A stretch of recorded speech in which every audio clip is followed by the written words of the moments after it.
Boa tarde a todos. É que é mesmo a hora da mudança. Como não? Como não mudar?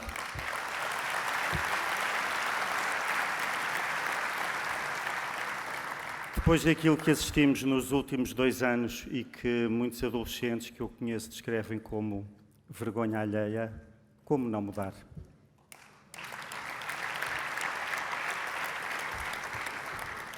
Eu sou Pedro Stress, sou médico de Psiquiatria da Infância e Adolescência, tenho 57 anos, vivo e trabalho em Lisboa e, a convite do Dr. Luís Montenegro, venho a esta convenção como independente. Por isso, faço parte do imenso número de pessoas que, se calhar oscilando na intenção do seu voto, pode marcar a diferença em cada eleição.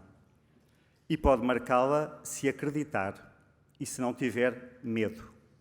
E agora é preciso não ter medo e acreditar nessa mudança.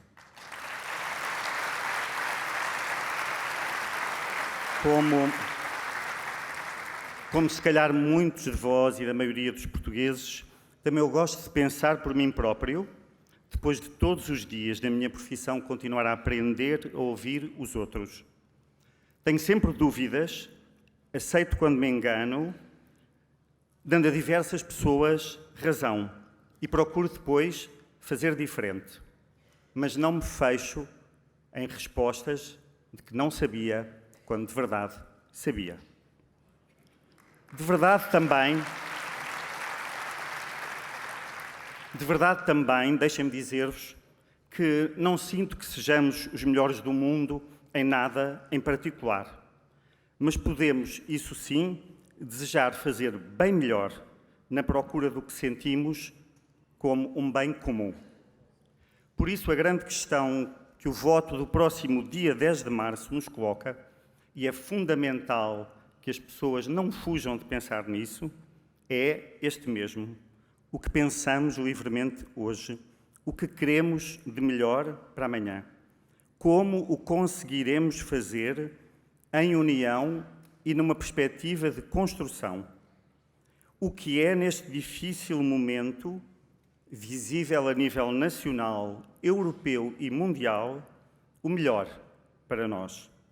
E daqui a 4 anos, que mudanças sólidas e responsáveis, aí sim vamos nós gostar de aplaudir. Tenho, para mim, 7 pilares fundamentais da democracia que se calhar deveríamos ter sempre bem presentes. Ser livre, pensar, escolher, respeitar, unir, construir e depois avaliar. Vivemos em democracia, fará em breve 50 anos, o que parece muito, mas em tempo histórico é ridículo, e é esse tempo que vamos celebrar daqui a pouco, em 25 de Abril. Mas que ninguém tenha ilusões, porque as democracias não são dados adquiridos, como bem temos visto aqui próximo de nós, na Europa. Elas cuidam-se, precisam de participação, de vozes ativas e, sobretudo, da coragem de opiniões discordantes em relação ao momento em que se vive. Por isso, gostava de deixar bem claro um enorme apelo a que todos vão votar. Vão votar.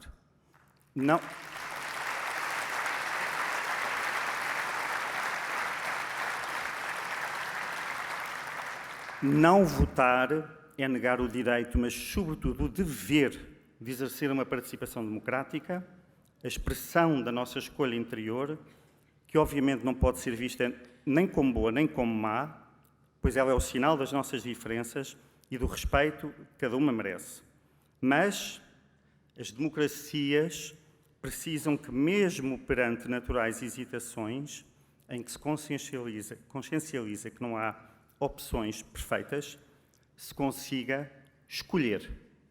E escolher é, aceitando que ninguém está totalmente certo ou errado, ter coragem de enfrentar novos caminhos. Acreditar.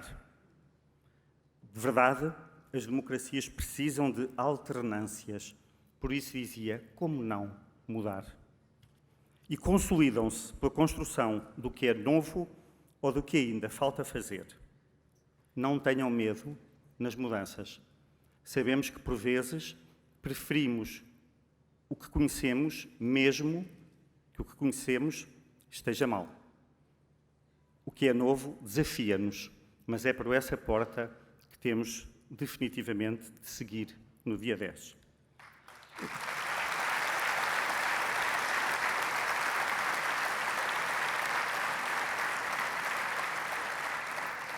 Depois de passar essa porta, que será um caminho não só possível, como mais desejável, sabemos bem que quem dirige, e nisso tenho confiança no Luís, não o deve fazer centrado em si mesmo, deve fazê-lo sempre virado para os outros, ouvindo os outros, contando com todos, sobretudo os que são mais frágeis ou que por diversas circunstâncias estão em minoria ou acabam por ser esquecidos.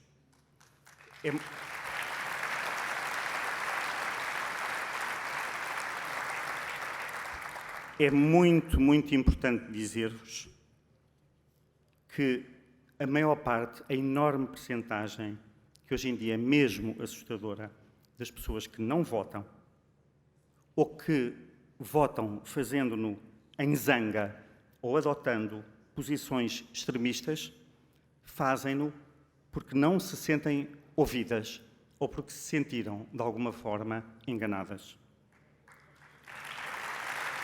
Ou então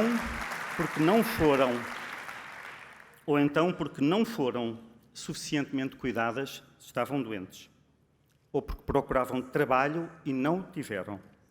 Ou desejavam habitar em condições dignas e não economicamente obscenas e não conseguiram. Ou simplesmente não puderam transmitir uma crença de sonho num futuro melhor para aqueles que são os seus próprios filhos. E viram-nos, como há décadas, partir para outros países da Europa e do mundo, onde, de verdade, e os jovens sabem bem isso, ainda se vive comparativamente muito melhor do que em Portugal. E é por isso que temos de mudar também.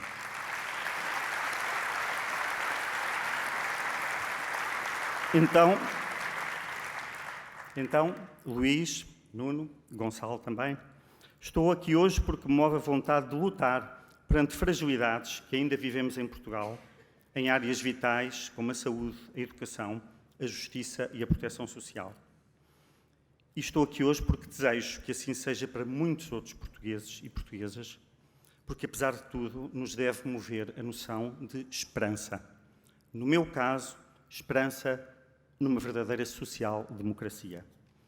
Uma democracia em que saibamos ser com o outro e para o outro, na referência constante do desejo de luta contra todas as desigualdades, numa época em que ainda quase 1/5 da nossa população vive abaixo do limiar de pobreza, afetando sempre os mais novos e os mais idosos, para quem tristemente se olha como um dano colateral de que não se quer saber. Esperança em incentivos à natalidade e às famílias, invertendo a curva imparável, que já quase vai na segunda dezena de anos, da diminuição do número de crianças e de adolescentes na nossa sociedade, em que sabem o que querem, sabem o que dizem as mães e os pais que desejam ter mais filhos, sabem o que dizem quando lhes perguntam porque não têm mais filhos? 2 razões. Razão económica e falta de tempo.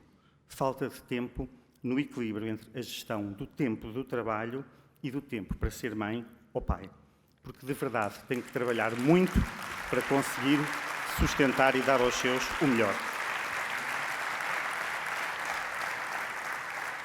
Esperança na integração dos que se afirmam de forma diferente, sejam migrantes, a quem a muitos devemos agradecer por terem escolhido o nosso país para viver e trabalhar, precisamos deles, ou aqueles que pertencem a raças ou etnias diversas, ou que vivem em orientações e em modelos que não os maioritários. Esperança imensa na transformação radical do nosso modelo de ensino e da nossa escola, com uma alteração profunda dos conteúdos programáticos, dos materiais, das avaliações e, mais do que tudo, dignidade e respeito para quem ensina e dignidade e respeito para quem aprende.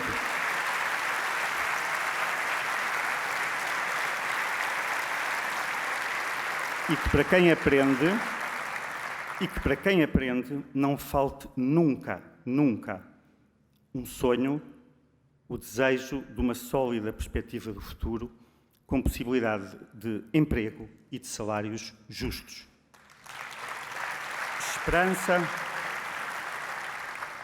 Esperança num Sistema Nacional de Saúde que seja isso mesmo, que seja um sistema, ou seja, que integre diferentes modalidades de resposta, públicas, privadas, mas que, acima de tudo, proporcione rapidez e eficácia na resposta necessária a cada um. Nacional, porque a ele todos possam ter acesso, e não apenas alguns. E de saúde, porque realmente a promove à saúde, e não se centra apenas na doença, porque, de novo, quer cuidar de pessoas. E ainda a esperança num Plano Nacional de Saúde que cumpra positivamente, mais nos atos do que nas meras palavras, o que tem sido, nos últimos tempos, uma das suas 3 prioridades, ainda tão esquecida de qualquer forma: a saúde mental e, dentro dela, a saúde mental infantil e juvenil, num país em que a média de atendimento de uma criança ou adolescente em crise pode ser superior a 6 meses, a resposta preponderante é a farmacológica. Somos recordistas da União Europeia, ou quase, na prescrição de psicofármacos, por falta de tempo ou de presença suficiente de médicos, psicólogos ou equipas disciplinares que intervenham nestas áreas. Estou quase a terminar.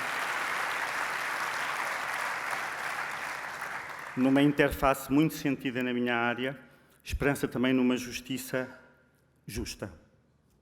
Parece simples, mas não é. O que quer dizer imparcial, o que quer dizer rápida, o que quer dizer humana na sua moldura. E também ela, por favor, poupem-nos a isso, tratada em sede própria, não nas notícias de jornais ou ao sabor dos trágicos ventos de bicicletas voadoras ou de quebras parciais ou totais do segredo profissional desta área.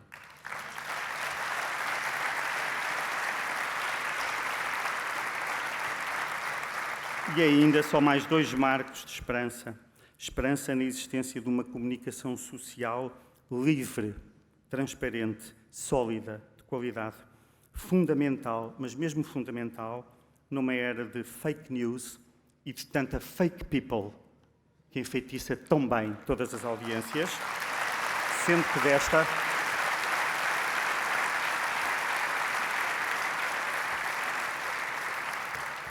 desta há uma enorme percentagem que continua a afirmar-se diariamente de forma impune diante dos mais desfavorecidos ou de todos aqueles que lesou repetidamente e de forma escandalosa, parecendo que nada nunca lhes acontece. Esperança, enfim, na continuidade da democracia, na necessidade de alternâncias, de mudança, de balanças e de escrutínios. Tenho, como disse há pouco, e para terminar, sempre mais dúvidas do que de certezas, mas no próximo dia 10 não tenho dúvida que o meu voto é AD, Aliança Democrática.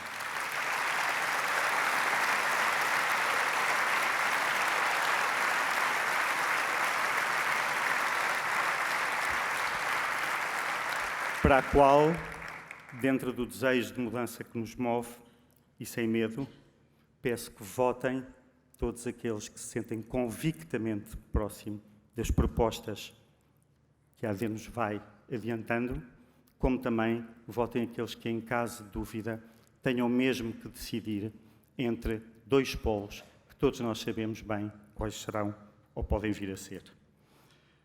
Por isso, vou terminar. Quando eu terminar agora, é uma pequena ironia, não aplaudam.